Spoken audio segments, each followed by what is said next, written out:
welcome to this third day of the IAE conference.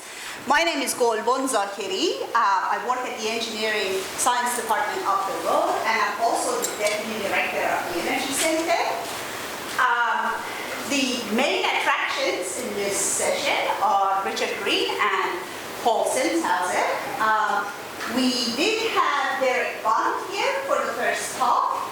However, you're going to have to put up with the impersonation of him through myself. We do have the love of modeling in common, and I believe that his travel arrangements were entitled to the virus. So, with that apology, let me get started. So the order of the speakers are here, and I'm grateful to Professor Richard Green for doing a smashing job of putting these talks together with the hyperlink, so we will not have too much changeover drama. Okay.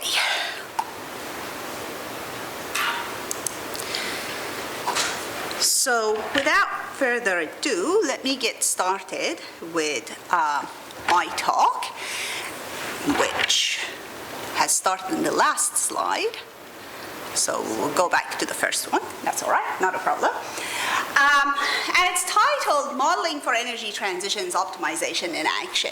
So I gave some thought. My background is in operations research.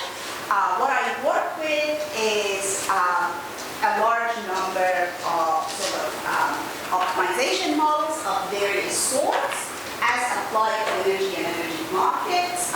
We tend to delve in rather fine detail and tease out things like boundary conditions that frequently are not particularly thought of in the wider economics perspective.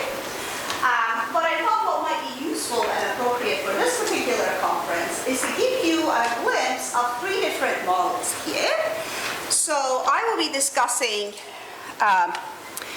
the tale of three models, and I will spend the bulk of the time on the larger model, which is climate change and its potential effects on the New Zealand electricity sector. I will motivate that and go through and lay it out in some detail. I will then very briefly outline several years of work that myself and a large number of co-authors have done on industrial demand response models that are particularly suited to the New Zealand electricity market. And further to that, I will give you a single slide representation on another several years of work where we're looking at half-hourly stochastic dispatch. So I thought about how to connect these three models together, and the natural connection point for these three different models is the fact that you've got the first one running over a very long time period with an enormous amount of stochasticity involved in it. Okay? Then the second model is over a much shorter time period. Instead of decades, it's just on a number of weeks. And then the last one is something that pertains to half-hourly decisions that we have made. Of course, the common thread in all three of these models is how to utilize data and optimization in order to have effective decision making. Okay, so I'll outline the first model, as I said, in quite a bit of detail, and the way I'll go through this, I'll tell you a little bit about climate change in New Zealand, which you already know probably quite a bit about. I will give you a brief description of the New Zealand electricity market. I will discuss how we did hydro inflow modeling, and I will talk about climate change adjustments, and then I'll present some results on the effects on the electricity sector. Now, when I present the results, these are not really results that will in detail tell you what you need to do. What these results will effectively deliver is some potential caveats that one would have to consider and keep in mind when you do decision making vis-a-vis climate change, at least in the context of New Zealand. And the way this model is laid out, although it is for New New Zealand, it's quite general. The principles of this model would be applicable to anywhere else that has a bulk production from hydro. Okay, so for anybody who doesn't know by now, we have net zero emission goals for greenhouse gases, other than methane, of course, by 2050, and that has implications for us. Okay, one of the major implications that it has, in conjunction with the ban on exploration for natural gas, is the questions that need to be answered in terms of the retirement of our thermal plants. Okay? Now, we had Alison Andrew here from Transpower yesterday, and she drew our attention to the fact that approximately 85% of electricity generation in New Zealand is met through renewable resources, and roughly 50 to 60% of that comes from hydro resources. And probably the big question in New Zealand is that of the dry winters. So our demand peak tends to be through the winters, where electricity is used for warming up housing and showers, etc., heating up water. And if we are faced with a dry winter, that's the season where everybody gets antsy, the prices go up, lots of scrutiny comes in, and various politicians have potential to get embarrassed. Okay, so these are some of the drivers of looking at the model that we're looking at in terms of embedding hydro inflow into decision making. Okay. Now, there are a lot of uncertain factors in the future, particularly when you're looking at such a long time horizon, out to 2035, 2050, etc. Okay? How do we go about developing this model? Well, as I said, it's more of a paradigm to start out with. And what we want to see is what are some potential side effects of the characteristics of the system that we are focusing on. Okay? So with those two aims in mind, we laid out the model exactly as it is today in terms of our demand, in terms of our generation and transmission makeup, etc. The only thing that we've changed in this model has been essentially the inflow patterns. Okay? And that, by the way, is quite a large change by itself anyway. What one can do, and we do want to do this subsequently, so this is very much preliminary work, is to fit in various alternative scenarios for demand and its evolution in the model as well.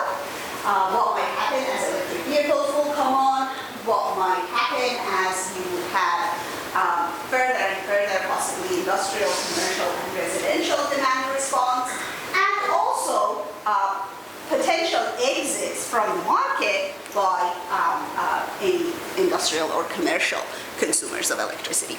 I guess the other big question here is that of hydrogen. New Zealand government is quite interested in exploring hydrogen as an option, and that could be factored into this model as well. Okay, so this is obviously New Zealand. You've got the locations for current wind, fossil fuels, geothermal, and hydro. Okay, South Island, North Island.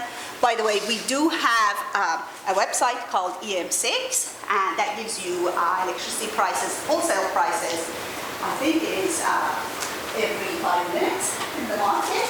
And when I looked at it this morning, the prices are about the 30s and the 40s here in the South Island, and significantly more in the North Island. We have a link that goes between the South and the North. The link was not saturated when I was looking at it yesterday, so I think that there's some transition effects here. These are the sorts of things that as optimization and operations research folk we are quite interested in exploring in detail. Okay. So, how's the model laid out? We're looking at multi-stage stochastic optimization for energy generation. In particular, what we have in mind here is a software that's developed by my colleagues in the university, Andy Philpott, Jeff Pritchard, and a postdoc, Ziming Guan. And what this software does, and it is available through the Electricity Authority, so anybody can take it and do some analysis of the New Zealand particular features. The way it works is that it has a relatively simplistic reflection of the transmission network, but it does have some of the important components like the HVDC link that I was just talking about, connecting the South Island to the North Island and bringing the bulk of the hydro from the South Island to the North Island in the times where there's plentifulness of hydro. However, what it does have a detailed focus on is the layout of the reservoirs and the way that water is managed, which is an important factor, again, for decision making in New Zealand. So you do see the diagram of the main catchments there associated with the different nodes. Okay, let me see if I've forgotten anything. Okay, so model is based on uncertainty in the inflows, assumes that the resources are balanced by a central planner. Obviously, these are not balanced by a central planner, but again, with so many eminent economists in the room, I'm sure that you know that a perfect market would equate to a global optimization by the central planner. So that's what we will appeal to somewhat justify the reports that will come out from this model. Okay, the results that will come out from this. Model runs over a time horizon of a year, broken up into 52 weeks. That's how it's set up. It takes as input demand and weekly inflows in the various catchments, and it's in fact the distribution of the inflows that are getting sampled. And as I mentioned, it has a small network, and the objective is to minimize the expected cost of generation over the entire time horizon. It does allow for some load shedding at very large prices. Okay, so that's the software that we will deal with. What are we going to do for inflows? Well, what we will do over here is essentially take the 80 sequences of inflows. These are approximately 80, and they're historical inflows, and they are available for New Zealand, for the different catchments. We will take these, and we will fit a regression model to these. The reason for doing that is because through the regression model, we will be able to generate many, many more sequences of inflows than the limited 80 would allow us to do. Okay, so that's the first reason. The second thing, the second component that we'll apply to this is we will take the results that the IPCC has put out in terms of the representative concentration pathways and the effects that it will have globally. And then it's further refined by our NIWA and presented to us as the percentage change in the availability of the inflow into the various catchments under the different RCDs, okay? And we will adjust our regression models by those changes. In fact, we will refit with those changes in mind. And then the last piece of the puzzle now is to take these distributions of post-climate change inflows, put it into the model, and look and see what might happen. Okay? So, some details of the hydro inflow modeling. An approach that we will use is called Fourier regressions. This is based on several pieces of work by my friend and colleague Jeff Pritchard, who's in the stats department here. That's the model that we basically use in order to fit our inflow patterns. This provides a sinusoidal type relationship between the inflow and time, okay? And this would be reflective of the seasonality patterns and any other sort of time-dependent patterns that would be present as one would expect in inflow modeling. Okay, so here's my one formula for this particular talk, and what you see here is that your next week's inflow is going to be dependent on this week's inflow here through a linear term and then a bunch of sinusoidal terms. Okay? And of course, you can take this to as many orders as you like, but we found that basically a third of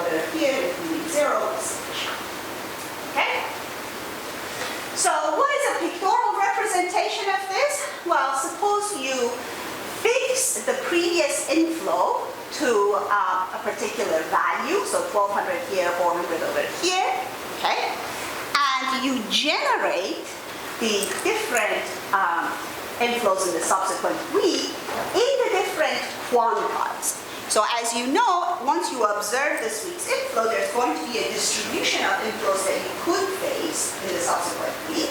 Okay? And that distribution here is represented through the different lumping of the different quantiles of that distribution together. So I think in particular we have 11 different quantiles there. It gets a little bit finer towards the ends just because we want to have representatives of more of the flooding or more of the drought scenario. Okay?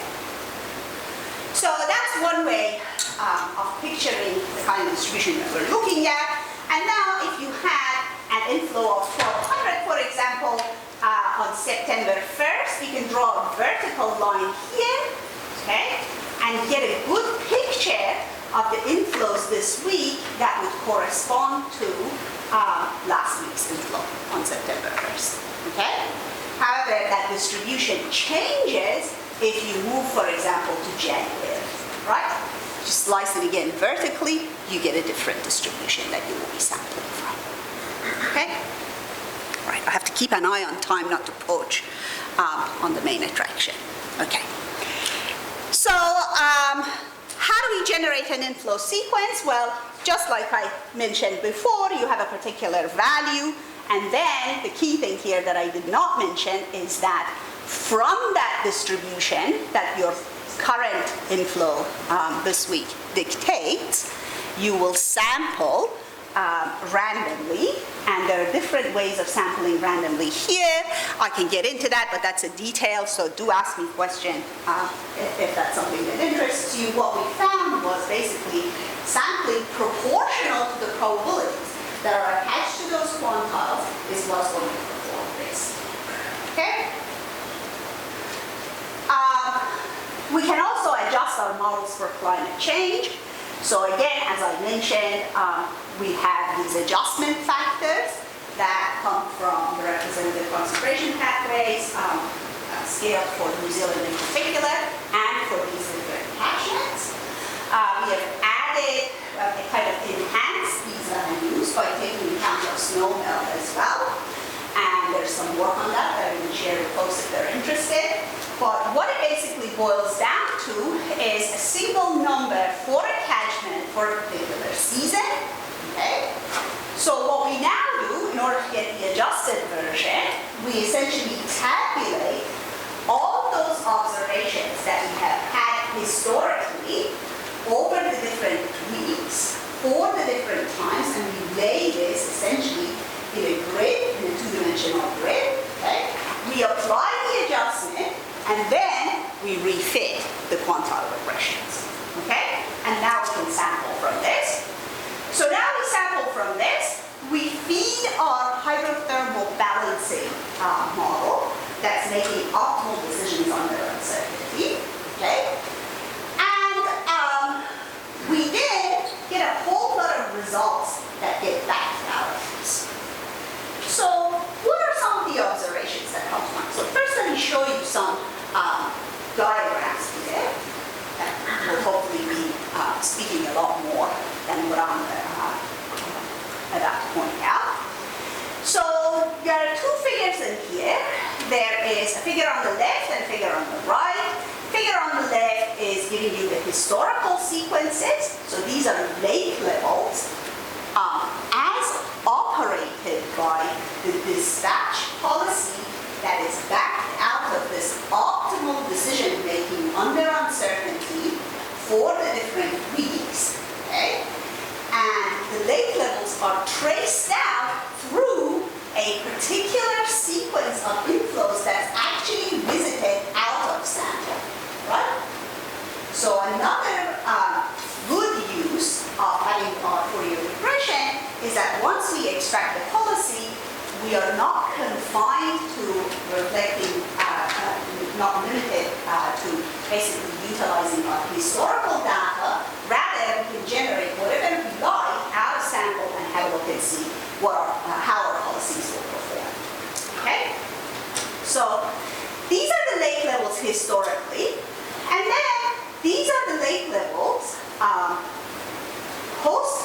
change for a particular near future scenario that we've depicted here. Okay? And one thing that you will see is that the magnitude of volatility on the lake level is significantly more here on the right than it is here. So this is a lot more bunched up rather than this point where you observe significant dips and then also a whole lot of spill. You see more scenarios here that are tracking down at the bottom of the lake level than you would see here, okay? And that tracking is further sustained, okay? So that's the kind of analysis that we're looking at, and one of the observations that we get out of this model is that the thermal utilizations is significantly more during the summers so it demonstrates significant increase in the utilization of thermal resources, particularly during the summer in the northern hemisphere, in the southern hemisphere. Now, why is that of interest? Well, currently most of the unit maintenances for the thermal units actually takes place during the summer, right? These are the periods where demand is low, inflow patterns are really the way that they have been. So we're kind of, as a rule of thumb, thinking that's where the maintenance should take place. These models have some kind of circularity effects with them, okay? We make certain assumptions, we plan based on them, okay? But changing those assumptions will clearly change the flat. This is one of those rules of thumbs or assumptions that may be of interest in terms of tweaking, okay, post-climate change.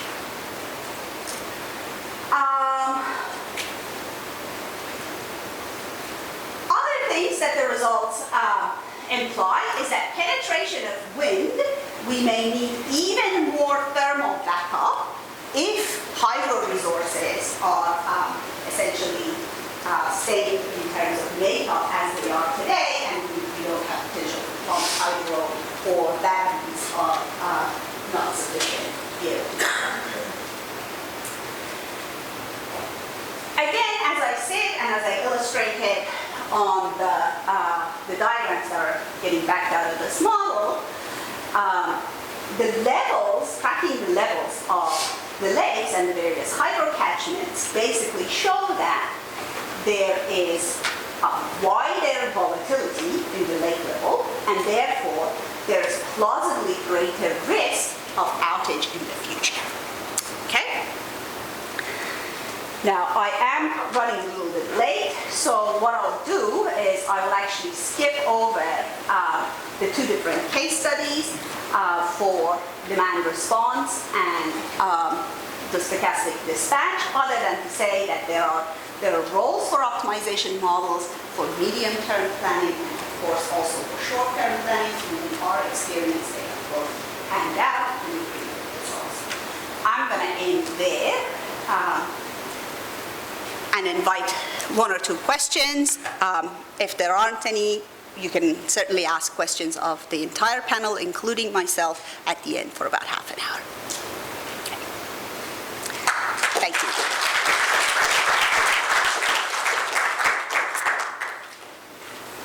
Yes? A question, if I may.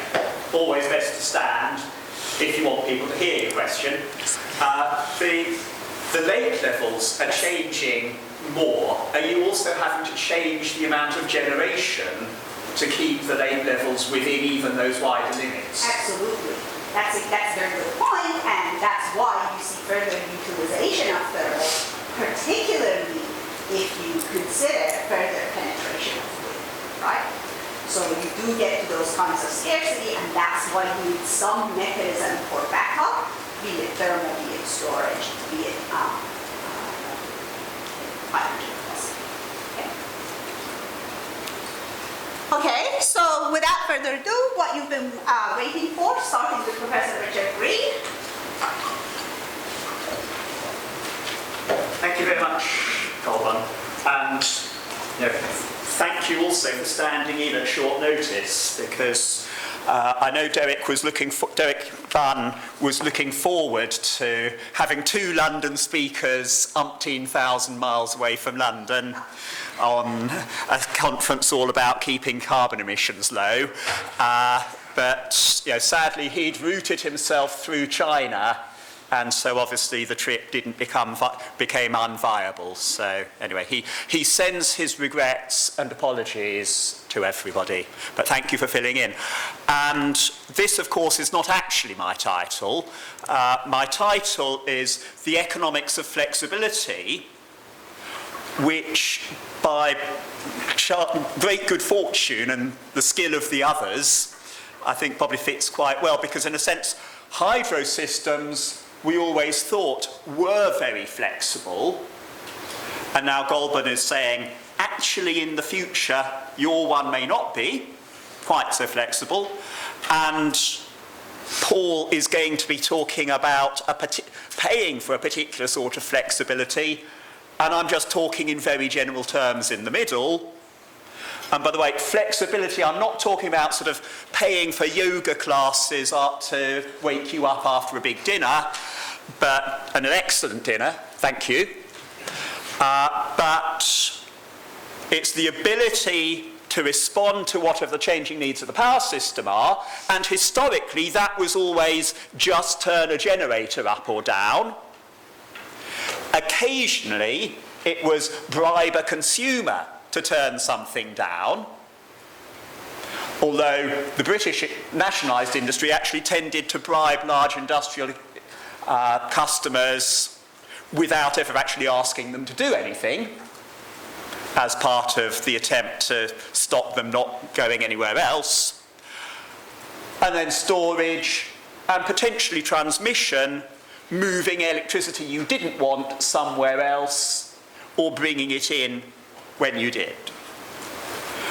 Is it important? Well, these are almost all the numbers I'm going to present to you come from modelling by Goran Strabak of Imperial College's Electrical and Electronic Engineering department, who has a range of very sophisticated engineering models that understand all sorts of things I've only vaguely heard about.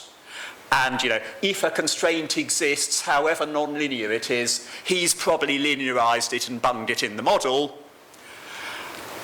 If you want to get the British system down to relatively low emissions of 100 grams a kilowatt hour, and things are not very flexible in terms of demand, responsiveness and everything else, you can do it. You need a lot of nuclear at the bottom, gas turbines of different types, and the numbers for Britain at the moment, nuclear is not very cheap.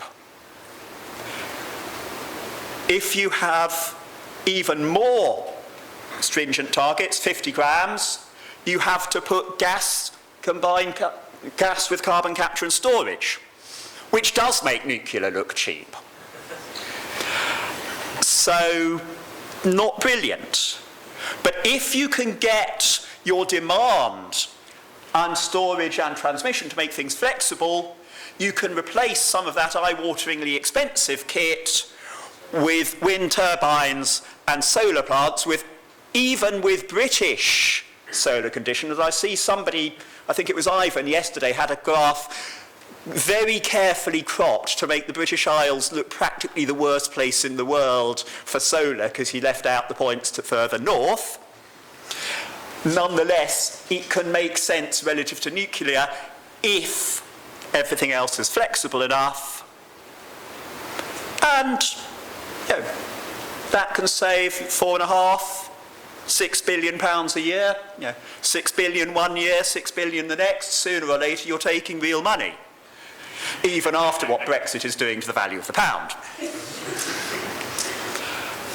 However, flexibility is a nice simple word for a whole range of different services from lots of different people, a lot of which we don't pay for at the moment.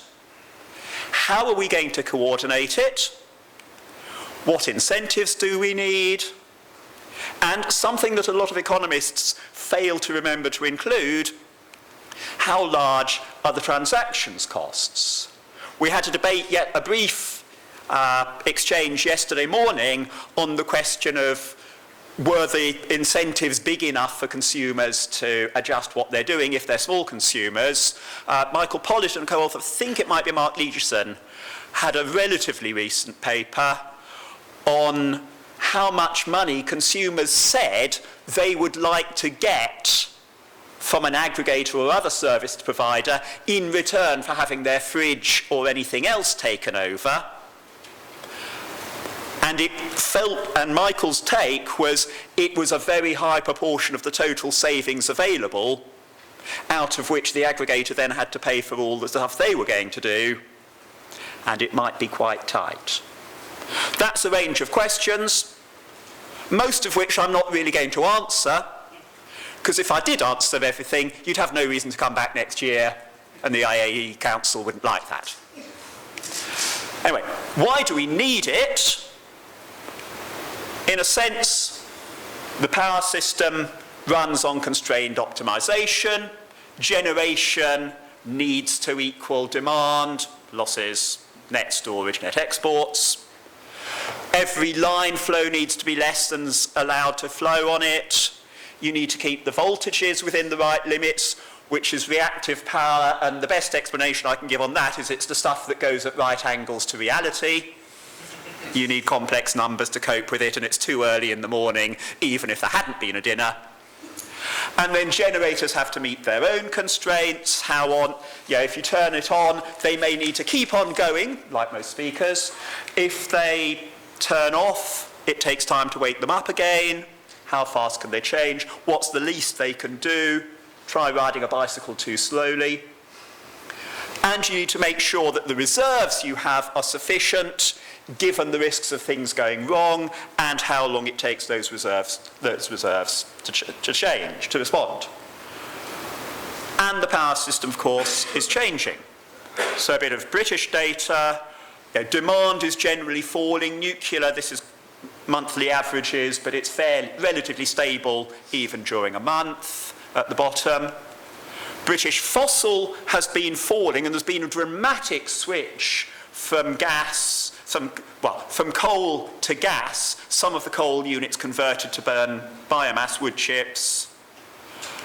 Wind and solar, even in the middle of winter, there's a bit.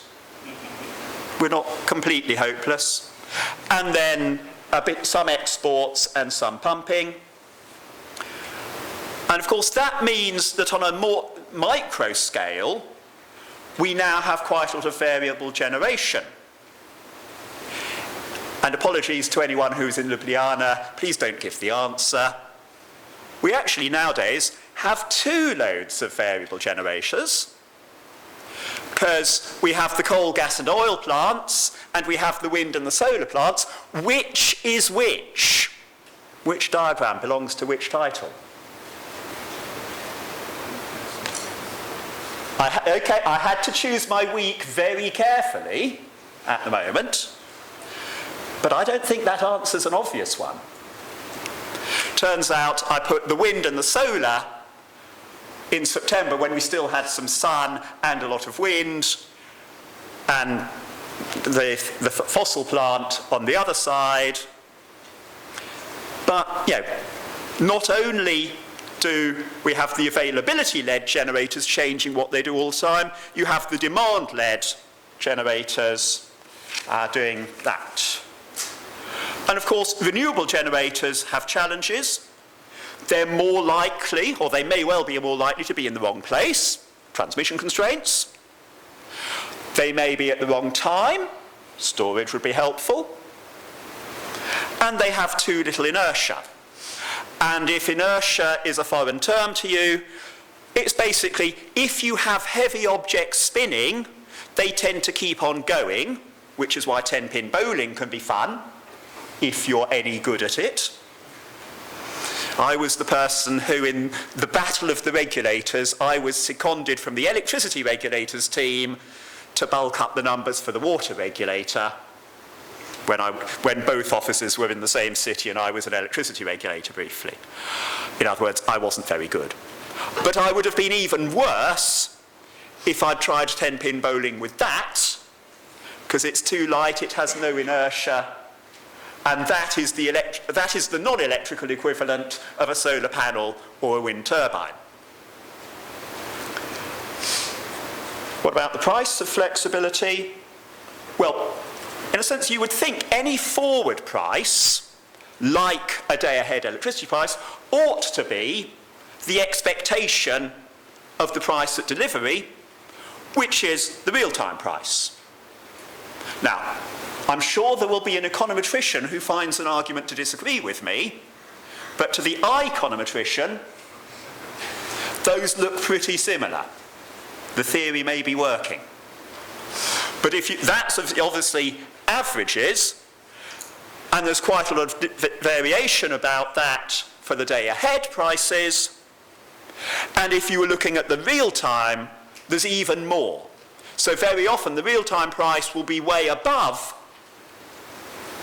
the day-ahead price, so you really regret not having bought in advance. But of course, on average, you don't, because the other times the real-time price is much lower, and you're really glad you didn't buy in advance, on average, if you get it the right way round, which with my luck, you wouldn't. So that's a pattern, but what do some of the more details of flexibility? Yeah, when does free electricity give you higher prices? Well, in California, home of many paradoxes, if the system's not flexible enough. So this is my sort of slight adaptation of Jim Bushnell and Kevin Novan's presentation. Jim kindly sent me the numbers to do the graph with. There is load in 2012, a little bit of solar, but not very much, even in sunny California at that time, not enough panels, and a price that tends to follow the load. And a few years later, load hasn't changed very much, a lot more solar. These are annual averages, and this is econometrics, but Jim and Kevin do proper econometrics, controlling for the gas price and everything. And what they find, econometrically, is the same that this pattern shows. In the middle of the day, in the middle of a sunny day, the price is lower, but at each end of the day, and particularly, of course, in the early evening, the price is higher on a sunny day, because as the solar disappears, you need something else very, very fast, please. And there ain't enough cheap, flexible kit, so they have to spend expensive stuff instead. And of course, it's possible that free power can be too expensive to use. So I mentioned inertia without quite really saying its significance. Imagine you've got your electricity spinning at 50 hertz. Our friends from North America, please imagine that I've got a 60 in that line. Everything is stable and legal. Something goes wrong, and please do not ask me to explain a system inertia time constant. But if it's a large enough number, the frequency drops a bit and then recovers because other things have time to kick in. And you then start some other stations and get back to where you're meant to be. If the inertia time constant is lower, you get a faster drop to a lower level, which could give you interesting extra problems, because some of your kit will notice that dropping frequency and will think, help, this might hurt me. I don't want to be hurt, I will disconnect. It's intelligent enough to do that. It's not intelligent enough to notice that in disconnecting, it will itself increase the speed of the drop in the frequency and annoy everything else, which is a good way to put all your consumers in the dark. And of course, the legal limit for frequency in Britain is about that level. So not having inertia is bad news. So if you've got a lot of wind, if we had 10 gigs of wind capacity in Britain, we normally expect to be able to use all of it. If you double that, which is sort of not that far from where we are at the moment, there'll be a bit that we can't accept basically because from time to time too much of it is in the north and transmission lines will get congested, so we can't take it south to where the load is. We have to constrain it off and we have to use something else instead. If we went to 30 gigs, we get the sort of problem they're already having on the island of Ireland, where the renewable output at times of low demand will be such a high proportion that inertia in the system will be quite low.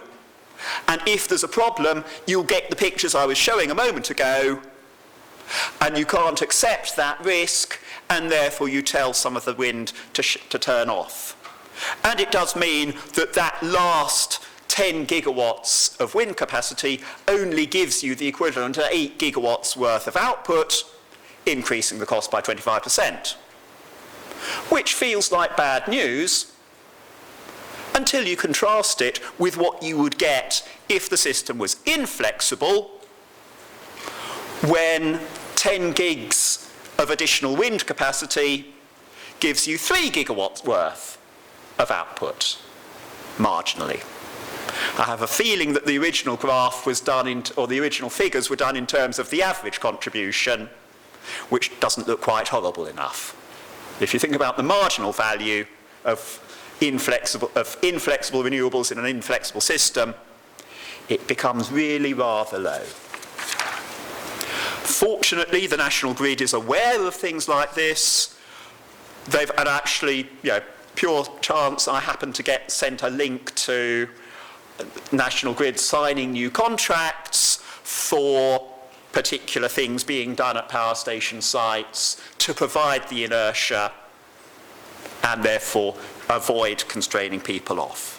So these things can work.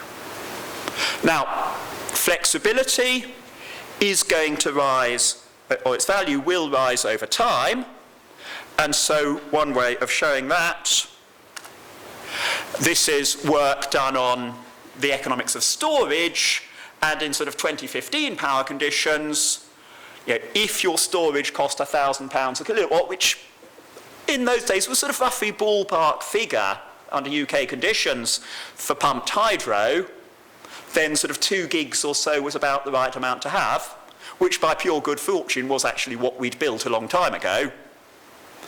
But as the system becomes more renewable, less flexible, the value increases quite dramatically.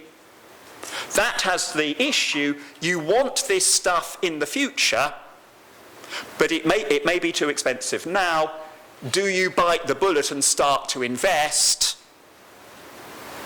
and therefore have the capacity to put it in later when you really need it, when it's got a bit cheaper? Or do you get the South Australians to pay for it first and take advantage of them? Or maybe Elon Musk's shareholders, who seem to be a fairly kindly and overuseful group. Then the value of any one source of flexibility does depend what else is available. So depending on how much you have, the more of anything, the less the marginal value of storage. If you have a system with slightly more flexible generation, it turns out that doesn't really, on Golbon's modelling, doesn't really affect the value of storage. If you have a bit more interconnection, you would then build your system in ways that we're going to use that interconnection apart from when it's not useful, and actually storage becomes marginally more valuable. But if you had demand response, which is often actually storing energy in the form of heat, then if you invested a lot in electrical storage, bad news. So there is uncertainty, and that's not always going to be good news. So, whoops, I've just jumped to where I thought I was going, not as an escape slide. So, with an eye to time, do we pay enough for flexibility? I'm going to use a diagram that may well be familiar in a different context, but you could think of any level of flexibility on your horizontal axis.